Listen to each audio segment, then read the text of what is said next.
12 सितंबर 2025। पहला पाठ। तिमोथी के नाम संत पौलुस का पहला पत्र, अध्याय 1, पद संख्याएं 1 से 2, 12 से 14।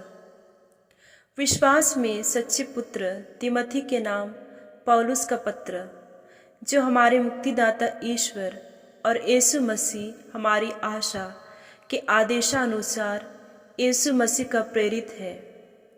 पिता ईश्वर और हमारे प्रभु यीशु मसीह तुम्हें अनुग्रह, दया और शांति प्रदान करे।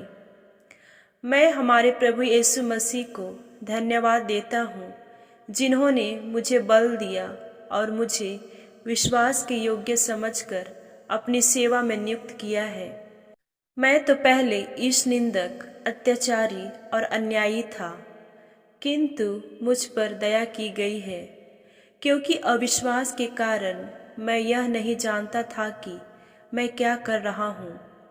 मुझे हमारे प्रभु का अनुग्रह प्रचुर मात्रा में प्राप्त हुआ और साथ ही वह विश्वास और प्रेम जो हमें यीशु मसीह द्वारा मिलता है। प्रभु की वाणी। संत लूकस के अनुसार पवित्र सुसमाचार, अध्याय 6, पद संख्याएं 39 से 42 तक।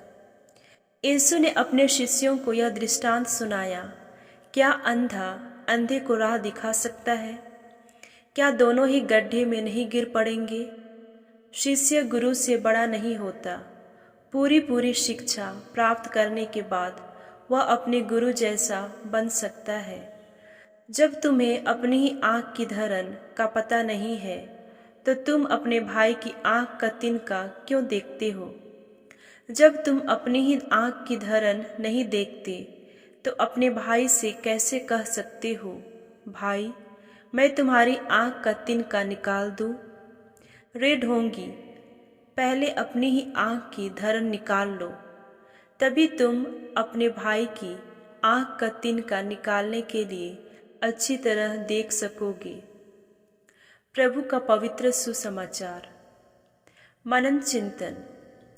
भूले भटके को राह दिखाना एक अच्छी बात है, परंतु वह व्यक्ति जिसे स्वयं को रास्ता मालूम न हो, तो वह दूसरों को सही रास्ता दिखाने के बदले उनको और गलत रास्ता में फंसा देगा।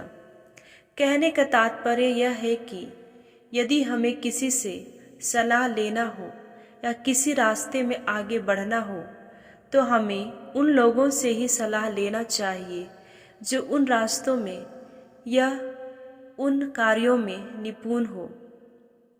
इसके साथ साथ यदि हम किसी को सलाह दे रहे हैं, तो हमें यह ध्यान में रखना चाहिए कि हम उस क्षेत्र में निपुण हो। अक्सर हम हमारे देश में देखते हैं कि लोगों द्वारा सलाह देने की कोई कमी नहीं है। कहीं कुछ हुआ कि नहीं, लोग अपनी अपनी सलाह देना शुरू हो जाते हैं, परंतु वह स्वयं उस क्षेत्र में इतना दुविधा में है, वह यह नहीं देखते। उदाहरण के तौर पर, जो व्यक्ति शराब पीता है, वह अपने बच्चे को कहता है कि शराब नहीं पीना, गलत काम न करना। हम दूसरों के लिए आशीष का स्रोत तभी बन पाएंगे जब हमारे अंदर अच्छाइयाँ होगी। हम सर्वप्रथम अपने जीवन में पवित्रता लाएं, तभी हम जाकर दूसरों को उस राह में चलने के लिए एक आशीष बन सकते हैं।